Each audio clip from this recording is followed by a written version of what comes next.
Pues llevo solamente 3 días aquí, pero ya puedo asegurar que va a ser una experiencia fantástica. El lugar está genial, tiene mucho encanto, está súper bien ubicado, muy cerquita de la playa.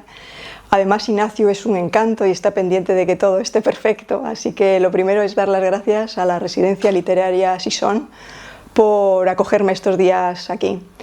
Lo que pretendo es tener un tiempo neto, sin retenciones, todo para mí. Y creo que ese es el valor fundamental de una residencia literaria, la posibilidad de poder trabajar en un proyecto sin las obligaciones del día a día. Supongo que le pasa a todo el mundo, pero el ritmo habitual de la vida diaria, a mí no paran de surgirme obligaciones que son siempre más urgentes y más importantes que ponerte a escribir. Aquí todas esas obligaciones se supone que desaparecen y puedes concentrarte de verdad, dedicarte en exclusiva a escribir. Vamos, que se acabó el procrastinar. Aquí no hay excusas que valgan. Toca escribir sí o sí.